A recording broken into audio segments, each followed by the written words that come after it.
அனைவருக்கும் வணக்கம். இந்த காணொளியில் பாரதி தமிழ்ச் சங்கம் நடத்தும் பன்னாட்டு கருத்தரங்கத்தில் வெளியிடப்பட்ட நூல்கள் மற்றும் பல சொற்பொழிவாளர்களின் கருத்துக்களை ஆராய்வும். வாருங்கள், ஏலகிரியில் உள்ள நடைபெற்ற இடத்துக்கு செல்வோம். இந்நிகழ்ச்சியை முன்னிலை நடத்துவர் ஏலகிரி பாரதி தமிழ்ச் சங்கத்தின் தலைவர் பா. சிவராஜ் அவர்கள். வாருங்கள், அவர் உரையுடன் தொடங்கும் இச்சொற்பொழிவை காண்போம். அது எந்த மாநிலமாக எந்த ஊராக இருந்தாலும் பரவாயில்லை. ஆனால் இந்த நிகழ்ச்சிக்கு சுப்பிரமணியம் தான் நாங்கள் என்று அழைத்து நான் வரவேற்கின்றேன். தொடர்ந்து சிறப்பு விருந்தினராக வருகை தந்திருக்கக்கூடிய அன்புக்குரிய ஏலகிரி மலையினுடைய ஆய்வாளர், காவல் ஆய்வாளர் பாரதி. நான் பெயரை கேள்விப்பட்டிருக்கிறேன் பாரதி.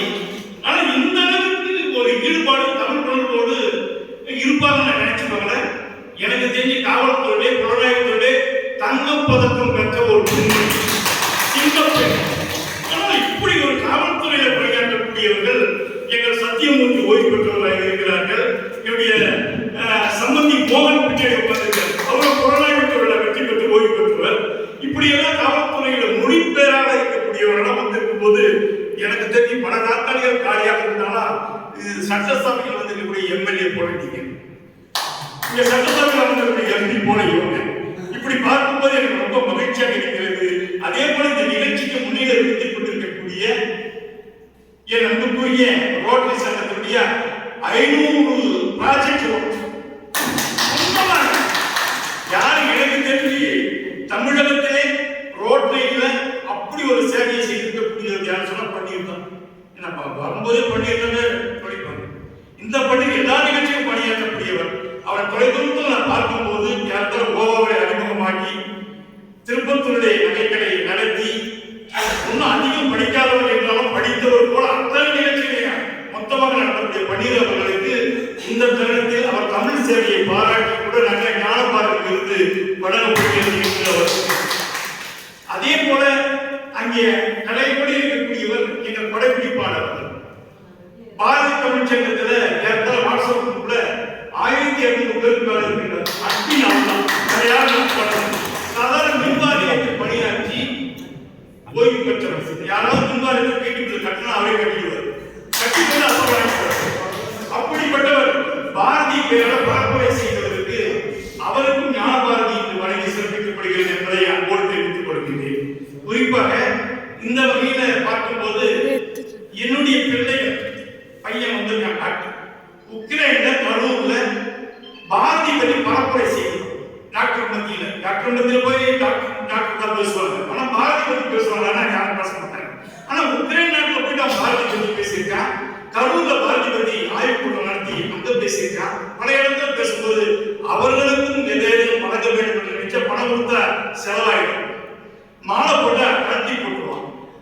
வேற ஏதாவது ரொட்டும் கொடுத்தா வேற ஏதாவது பண்ணிடுவான். அதனால விருது கொடுத்து வழங்கலாம் அப்படின்னு சொல்லி நினைச்சு அவருக்கு ஞானபாரதி விருது வழங்கி சமைக்கப்படுகிறது. ஒரு சிலருக்கு மருமகள் வந்திருக்காங்க. ஆனா எனக்கு தெரிஞ்சு சொல்லாமையே செஞ்சுட்டு இருப்பாங்க. நான் ஒரு ஆய்வுகளை எழுதணும்னு சொல்லி கேட்கணும். நான் எம்பிஎஸ் படிச்சிருக்கேன், எனக்கு உண்மையே தெரியாதுன்னா unfit for the post of MBBS அப்படின்னு சொல்லிட்டேன். நீ எழுதுனாவா என்னுடைய மருமகன் எழுதலன்னு சொன்னா எம்பிபிஎஸ் நீ லாய்க்கு இல்லை அப்படின்னு சொன்ன உடனே ஆங்கிலத்தில் அழகான ஒரு கட்டுரை அந்த 7 2 ஏக்கர் ஆங்கிலத்தில் எழுதியிருக்காங்க. மற்றவங்களும் தமிழ் எழுதியிருப்பாங்க. அவர்களையும் இந்த நேரத்தில் அவர்களுக்கும் ஒரு விருது வழங்காமல் இந்திய அஞ்சல்தலை ஒன்று வெளியிடப்பட்டது. குறிப்பாக இந்த புத்தகத்தை நன்றாக அச்சாக்க செய்து ஒரு ஆய்வுதல் அப்படின்னு சொன்னா மலர் நீட்டும் ஆய்வுதல் இமயக்கல்லூரியுடைய நிறுவனர் ஐயா தமிழ்நாடு விருது பெற்றவர் சரவணர் அவர்களை எல்லாத்துக்கும் மேலாக கிருஷ்ணகிரியில கிராமத்தில் பிறந்தது கெஜலாய்க்கப்பட்டியல துணை முதல்வராக பணியாற்றிக் கொண்டிருக்கக்கூடியவர். உண்மையிலே அவர் பார்க்கும்போது எனக்கு நினைவு ஏழை போல பதியிருக்கும். அப்படி இருக்கக்கூடிய ஐயா அவர்களை எனக்கு தெரிஞ்சு ஏழைகள் வந்தா எங்க சாப்பிட்டா நல்லா விலையும் குறைவா இருக்கும், தரமும் நல்லா இருக்கும். நாட்டு கோழின்னு சொன்னா மங்கள மெஸ், சைவ உணவு சொன்னா மங்கள மெஸ், சமூக சேவைக்கு சொன்னா மங்கள மெஸ், பழனினா மங்களம் மெஸ், மங்களம்னா பழனி அப்படி சொல்லி பழனியவர்களே ரோட்டரி சங்கத்தினுடைய அடுத்த ஆண்டு தலைவர், இந்த ஆண்டு செயலாளர், சங்கத்தினுடைய அடுத்த ஆண்டு தலைவர், இந்த ஆண்டு செயலாளர். அதை விட காவல்துறை அதிகாரிகள் ஓய்வு பெற்று சத்தியமூர்த்தி முன்னுவாங்க ஓய்வு பெற்ற காவல்துறை முன்னோடிகள் மறக்கக்கூடாது. அவர் சினிமா துறை 6 படம் நடிச்சிருக்காரு. நல்லா பாருங்க.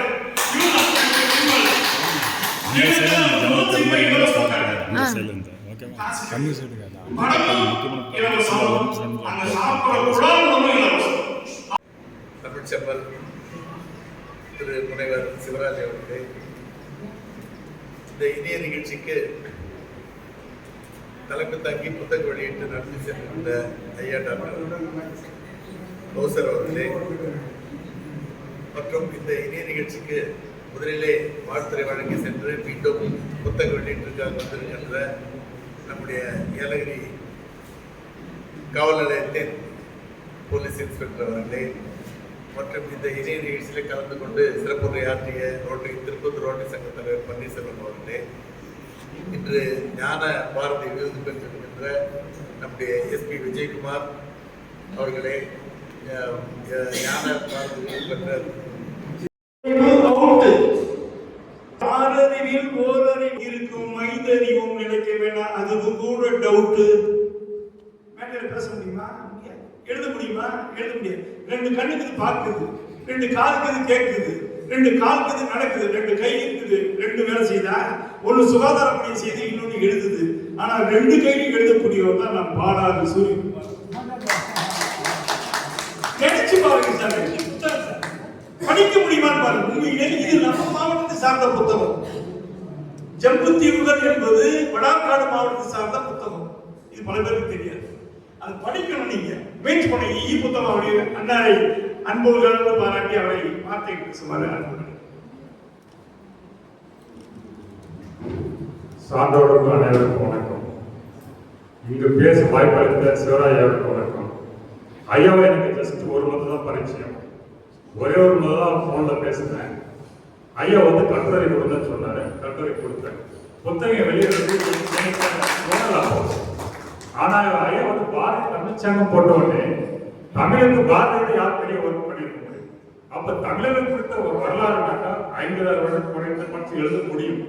ஆனால் சான்றல் அடிப்படையில் நம்ம வரலாறு எழுத வேண்டும் என்றால் என்னால் 10,000 வருஷம் என்னால் தூக்க முடிஞ்சது. ஆக்சுவலாக முருகர் 23,300 வருடங்களுக்கு முன்பு வாழ்ந்து நமக்கு முன்னோடி. முருகனை பற்றி எழுத தான் நான் ஆரம்பித்தேன். ஏன்னா முருகனா இயற்கை சின்ன வயசுல இயல்பு எந்த உலகம் முருகன் தான் வார்த்தை வரும். அப்ப அந்த முருகன் யார் அப்படின்னு புரிய போகும்போது தான் அவர் தமிழ் புரிஞ்சுக்கிட்டேன். அப்ப முருகன் தேடப்பதான் எனக்கு ஜம்புஜி எதிர்த்து ஒன்று மாறிச்சு. இதுக்கு எனக்கு துருப்பி எப்படி கிடைச்சதுனாக்கா, இது நம்முடைய இடம். இங்க கிட்டத்தட்ட 50 வருஷமா இருக்கிறோம். இருக்கிற ஜம்புத்துவம் எனக்கே தெரியல. இங்கே வளர்ந்து செய்யணும். ஆனா தமிழ் யாரும் போகும்போது முருகனை பார்க்கும்போது இந்த அடையாளம் கிடைச்சி. எப்படின்னாக்கா, நம்ம இஸ்லாமிய காலையில ஒரு நூலகம் இருக்குங்க நம்ம இஸ்லாமிய நூல்ல. அதுல போகும்போது ஒரு 100 வருடத்துக்கு முன்னால இருந்த ஒரு புத்தகத்துல ஜம்புத்தீவை பத்தி கிட்டத்தட்ட 5-6 பேஜ் இருக்குது. எனக்கு ஜம்புத்தீவுன்றது 1-2 வரிகளை நீங்க பார்க்க முடியும். புராணத்துல ஜம்புத்தீவுன்னு ஒரு வரிகள் தான் பார்க்க முடியும். ஆனா அந்த 5-6 பேஜ்ல இருந்தா எனக்கு இன்ஸ்பிரேஷன். இந்த புத்தகம் இங்க இருக்குதுனாக்கா இதை சார்ந்த விஷயம் இந்த கோயில இருக்கும். அப்படி தேர்வு ஆரம்பிக்கும் போதுதான் அப்படியே கொஞ்சம் சிவனை நோக்கி போகும்போதுதான் ஜம்புத்தீவான ஒரு கிளிக்கே கிடைச்சது. அப்புறம் ஜம்பு தீவு அப்படின்றது தான் ஆக்சுவல் தமிழ். அது ஜம்பு தீவானது சான்ஸ்கிரிட் சொல்றாங்க. அவனுடைய மீனிங் பார்த்தா ஜமுனா மரங்கள் நிறைந்த பகுதி. அப்ப ஜமுனா மரத்தூர் அப்படின்னு இங்க பக்கத்துல இருக்குது. அங்கே ஓடிய விளையாட்டு இருக்கேன். ஆனா இதுதான் ஜம்புத்தீவுடைய தலைமைன்னு எனக்கு தெரியல. அது மீனிங் நம்மளுக்கு தமிழ் சான்ஸ்கிரிட் பிரிக்கிறதுனால அந்த மீனிங் தெரியல. பல விஷயங்கள் நம்ம தன்னுடைய வாழ்க்கையில் நம்ம இழந்து கொண்டு இருக்கு. பல விஷயங்கள் சான்ஸ்கிரிட்ல இருந்து நமக்கு தெரிய மாட்டோம். ஏன்னா அதுல இருந்து நம்ம படிக்க தெரியல. அப்ப அந்த ஒரே ஒரு வேலை கிளிக் ஆன உடனே இதை பத்தி எல்லா விஷயங்களும் டக்கு வந்துச்சு. ஒரு 266 பேஜ் எல்லாம் தொகுக்க முடிஞ்சது. இப்போ இத்தகைய விஷயம் உண்மைன்றதுக்கு நம்முடைய வாழ்வியல், நம்ம டெய்லி வாழ்ற அந்த வாழ்க்கையில ஜம்புத்தீவு என்ன தொடர்பு, நம்ம சமயத்துல என்ன தொடர்பு, அங்கிருந்து வாழ்ந்த பழங்குடியின் மூலம் இன்றைக்கு அந்த தொடர்ச்சி தான் இருக்கு.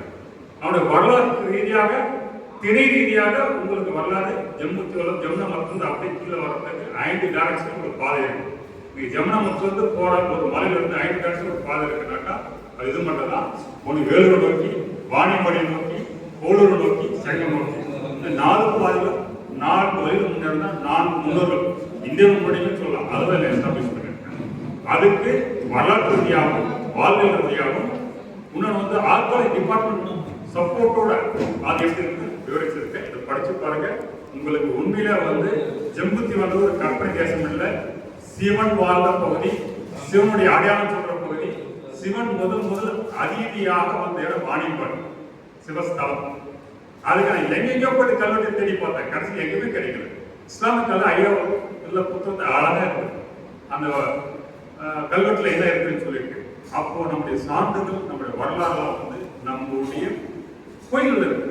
அந்த காலத்து பள்ளிக்கூடமே கோயில் தான். அந்த பாடசாலை இருக்கும் கோயில் போய் பார்த்தீங்கன்னாக்கா. அப்போ நம்முடைய கல்விமுறை வந்து அப்படி விசுவலைசேஷனா இருக்கும். பசங்களை கூட்டு போவாங்க, உட்கார வச்சு படிச்சுட்டு அப்புறம் அந்த கோயில் சுற்றி காமிப்பாங்க. அதுதான் வரலாறு இருக்கும், படிப்பு இருக்கும்.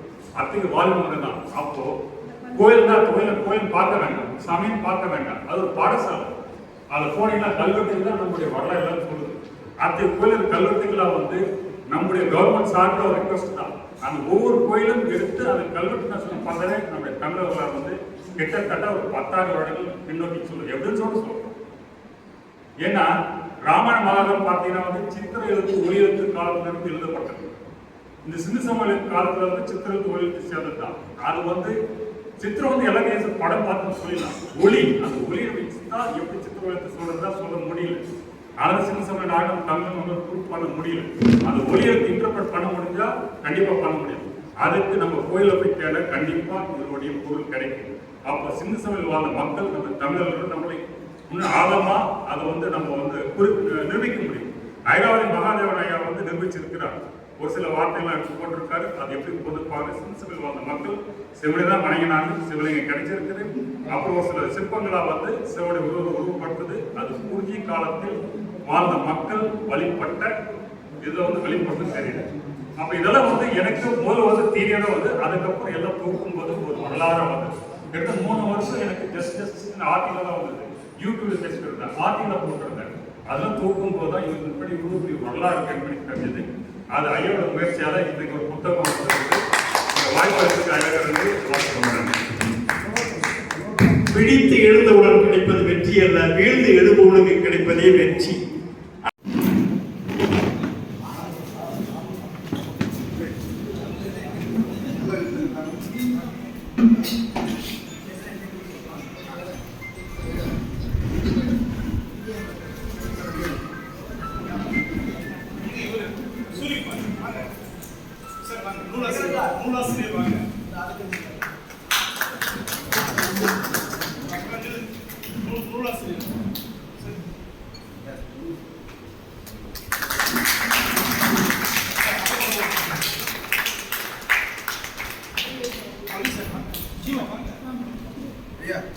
Please come.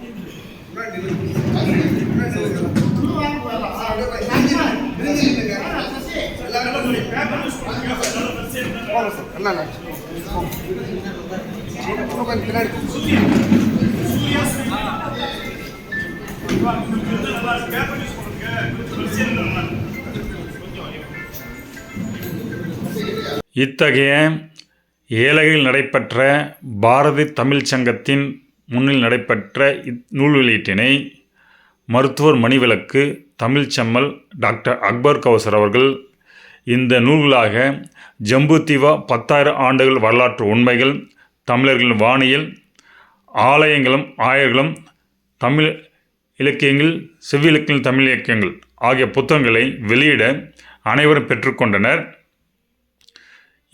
நிகழ்ச்சி கிட்டத்தட்ட 2.5 மணி நேரங்கள் புத்தக வெளியீடு கருத்தரங்கம் என மிகவும் செம்மையாக நடைபெற்றது. இந்த காணொளி கண்டமைக்கு நன்றி.